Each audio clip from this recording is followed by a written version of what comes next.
요. 대구 경북은 경남은 그렇다 치고 이 서울은 어떻게 봐야 됩니까? 서울이 이렇게 뒤집어질 거라고는 상상도 못했거든요.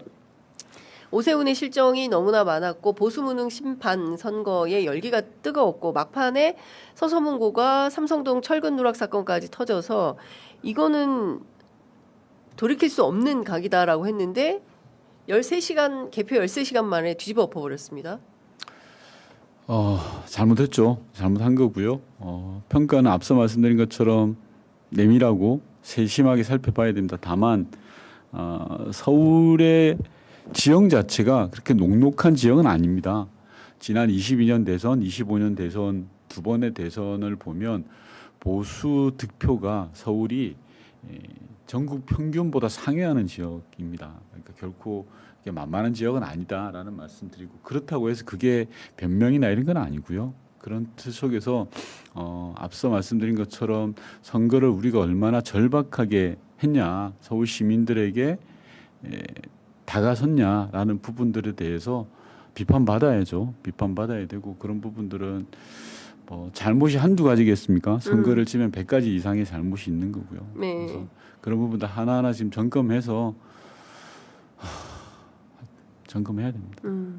근데 가장 큰 페이는 뭐라고 생각하십니까? 막판에 이명박 박근혜 두 전직 대통령이 선거판을 휘젓고 다녔는데 결국에는 그 대구 경북 지역도 경남 지역도 그리고 서울 같은 경우에도 이명박 박근혜가 선거판을 뒤집어 엎은 건지 아니면 유권자들 사이에서 이 오만한 민주당에 대해서 뭔가 평가가 좀 필요하다라고 판단을 했다라고 보이는 건지 저는 사실 이유를 잘 모르겠거든요. 지금 저는 이명박근혜는 아닌 것 같습니다. 그 영향은 별로 없었다. 예. 그럼 뭐였을까요? 뭐가 유권자들을 이렇게 마음을 거스렸을까요?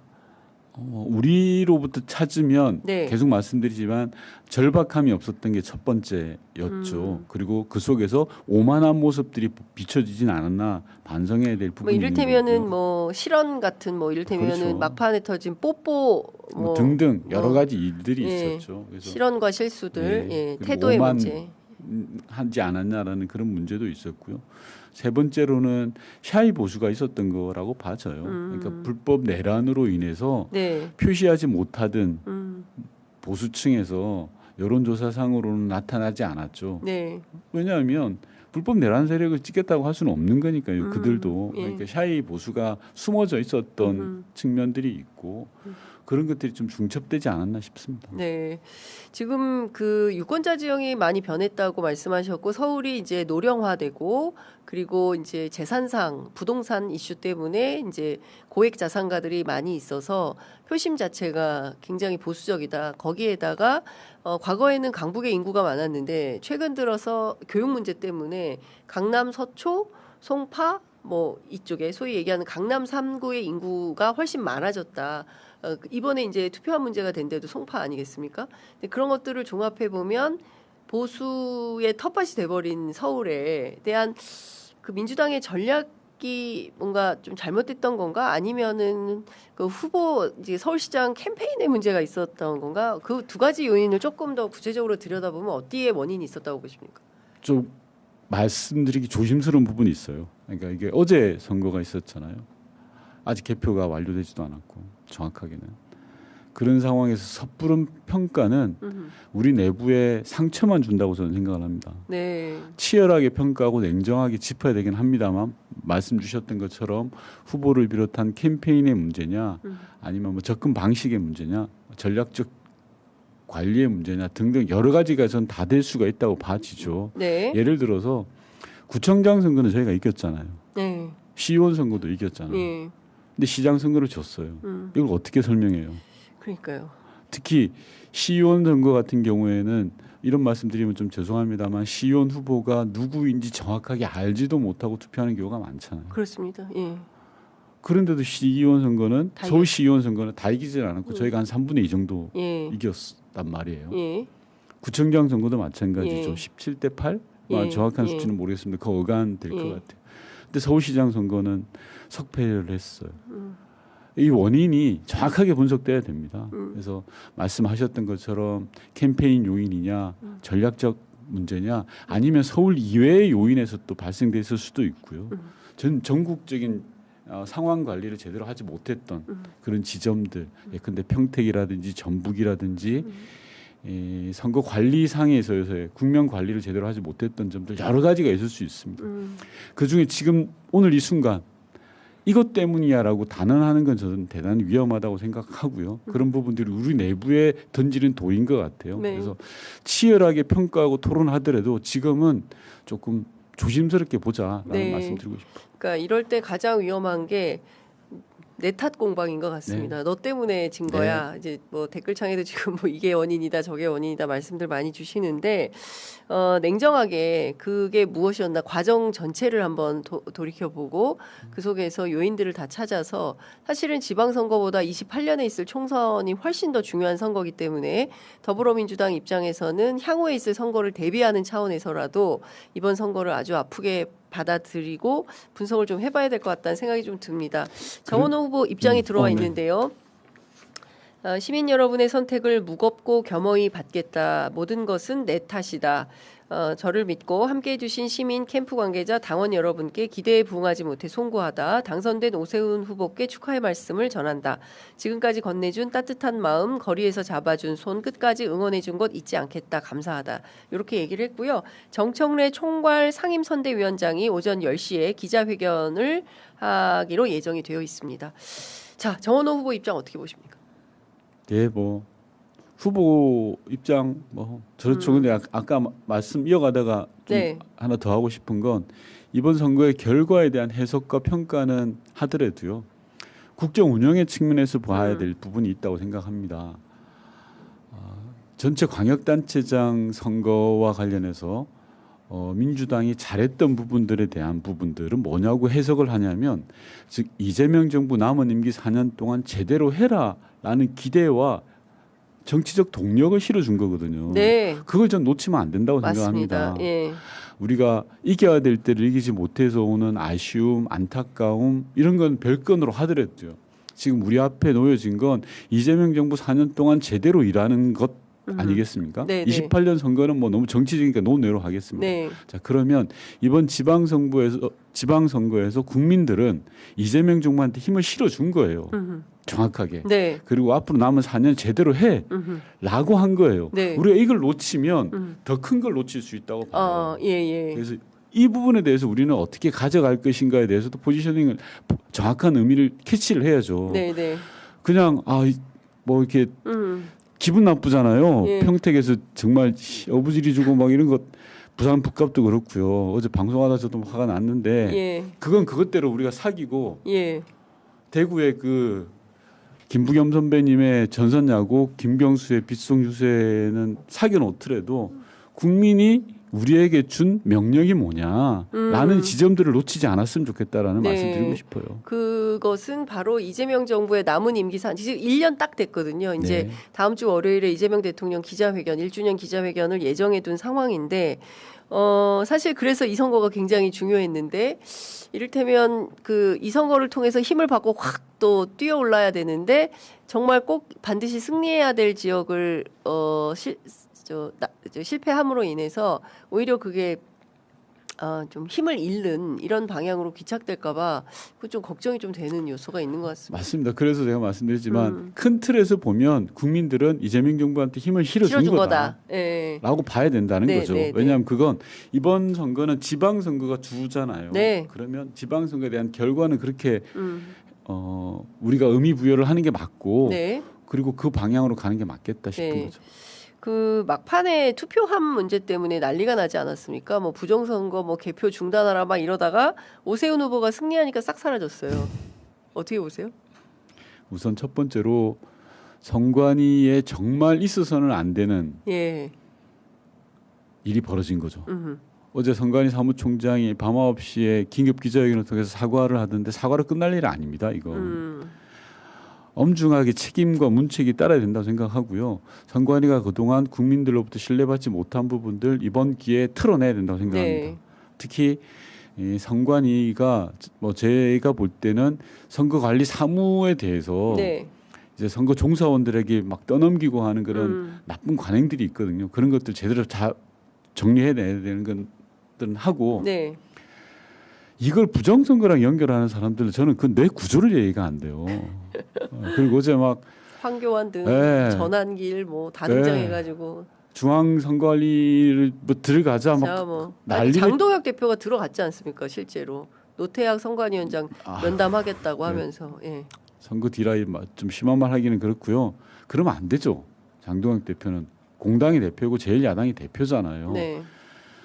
민주주의 근간을 무너뜨린 짓을 하려고 했어요. 그러다가 말씀처럼 서울시 결과가 좋으니까 쏙 들어가 버려요. 네. 이 뭡니까 이게 도대체. 그러니까 참 그러니까 민주주의를 정치의 도구로 정말 질라는 행태를 보여주고 있는 거예요.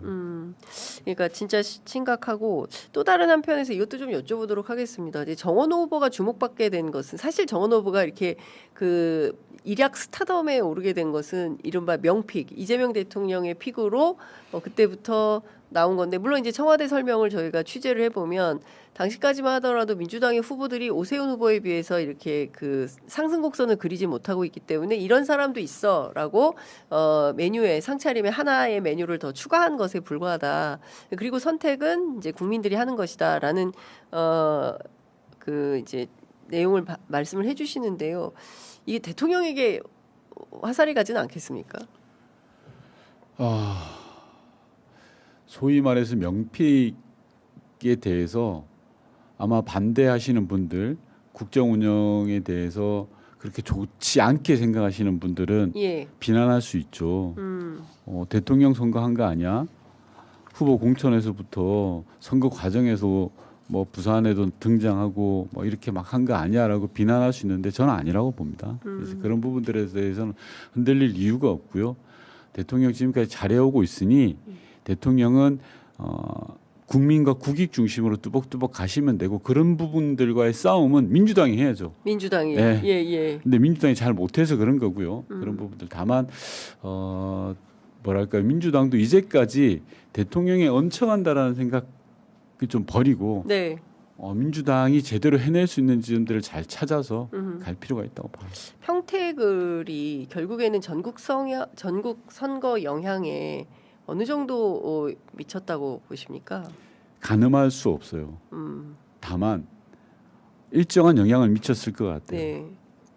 어느 좀 평택 선거를 중요하게 보시는 분들은 평택에서 조국 후보와 김용남 후보의 감정 다툼이 영남과 수도권에 영향을 미쳤다라고 보시는 분도 계세요. 실제로 부산에 이제 서은숙 후보 같은 경우에는 그 진보 유권자들이 소위 얘기하는 평택을의 맞습니다. 키워드 때문에 잘 안 나오신다. 그렇죠. 예, 주저주저한다. 그렇게 생각하실 수도 있고 네. 실제로 그게 어느 정도 했는지는 조사해보고 분석해봐야 되겠죠. 네. 좀 뭐 최대치로 보시는 분들은 그럴 수도 있고 또 다른 쪽에서는 아니야 이건 조국 후보가 너무 네거티브로 한 거야. 예. 왜 우리 내부에 돌을 던져? 선거 정말 못하네. 네. 이런 지적도 있을 수 있고요. 예. 또 한 측면에서는 왜 또 이렇게 공천을 했대? 시작부터 네. 그렇잖아요. 예. 예를 들어서 우리 당이 기책 사유가 있는 지역인데 네. 이런 부분들에 대해서는 명분 있게 갔어야 되는 거 아니야?라고 지적하시는 분도 있고 여러 가지가 있어요. 제가 계속 말씀드리지만 선거 패배하면 100만 100가지가 다 나와요. 예. 지금은 비를 맞고 가야 됩니다. 그럴 때는 서로한테 서로 좀 뭐랄까요? 상처 주는 이야기 예. 하지 말고 내 탓이오. 예. 네, 남 탓이오보다는 내 탓이오 지금은 하면서. 오늘 이 순간만큼은 예. 그래서 우리가 슬기롭게 이걸 좀 극복해 갔으면 좋겠다. 예. 다만 평가는 냉정하고 철저하게 하자라는 예. 말씀드리고 싶어요. 그러니까요. 뭐 진성준 의원 같은 경우에는 민주당의 귀책 사유가 있기 때문에 그 지역은 무공천하는 게 맞았다라고 말씀하시는 분도 계시고 왜 민주당한테 무공천하라고 하냐. 그럼요. 무조건. 그리고 조금 더 적극적으로 이제 영입 인사였기 때문에 김용남 후보를 위해서 당이 뭐 또 좀 적극적으로 더 결합을 해서 캠페인을 해서 승리하는 전략을 썼어야 됐던 거 아니냐.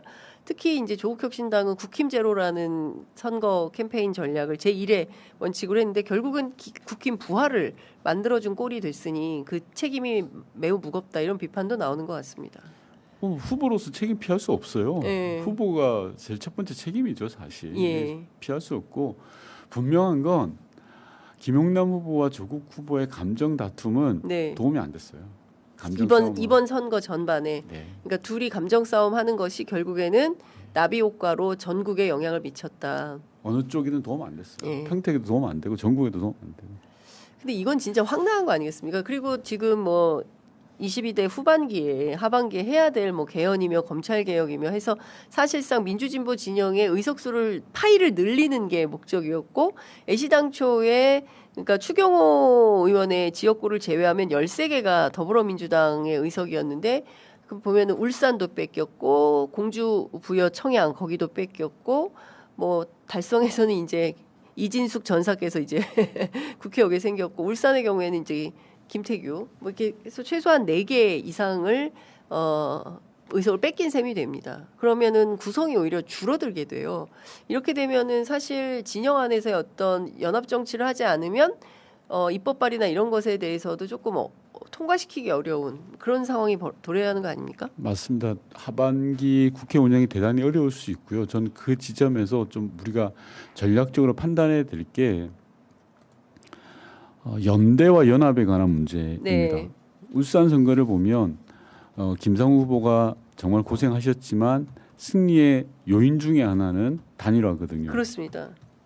자, 우리 민주당의 독자적 힘으로 28년 그리고 30년 대선 해낼 수 있을까에 대한 판단, 그리고 타 정당과의 연대와 연합으로 가야 되는지에 대한 판단, 네. 이런 것들에 대해서 좀 섬세하게 저는 짚어야 된다고 생각합니다. 이번 선거도 마찬가지이고요. 그러니까 늘 보면 이제 민주당에게 있는 중요한 과제가 연합 정치의 과제인데 또 민주당이 잘 나간다고 생각하면 그땐 또 연합 정치 잘 안 하세요. 2016년 촛불혁명 때도 그때 사실은 탄핵연대 촛불연대를 해서 당시에 새누리당의 38석인가요? 이런 국회의원들하고 같이 이 건강한 진보 보수의 새 판을 짜야 된다. 근데 결국에는 민주당 정부로 갔거든요. 근데 그러면서 정권을 내주게 되었고 다시 또 이렇게 된 상황인데 이번에도 이제 연대연합은 굉장히 중요한 정치적 화두였으나 결국 민주당의 승리를 위해서 집중하다 보니 선거 결과가 결국에는 국민의힘 좋은 일만 시켜준 꼴이 된 거 아니냐. 아주 중요한 화두인데요. 예, 연대와 연합에 있어서 예. 범진보에서의 연대와 연합도 있습니다. 또 다른 측면에서는 중도 보수의 확장도 있어야 됩니다. 그렇습니다. 이걸 어떻게 짜 들어가느냐가 대단히 중요한 부분인데 네. 사실 이번 선거에서는 이 지점에서는 좀 평가할 지점이 상당히 많습니다. 아쉽죠. 원칙이 어떻게 됐는지. 네, 그러니까 좀 개인적으로는 초반에 큰 틀에서 조금 판을 크게 짰으면 어땠을까라는 아쉬움이 있어서 여쭤봤습니다. 아이고 벌써 시간이 이렇게 된지 몰랐네요. 10시 3분 지나고 있어서 오늘 말씀은 여기까지 드려야 되겠습니다. 조만간 또 모셔서 말씀 듣겠습니다. 고맙습니다. 네.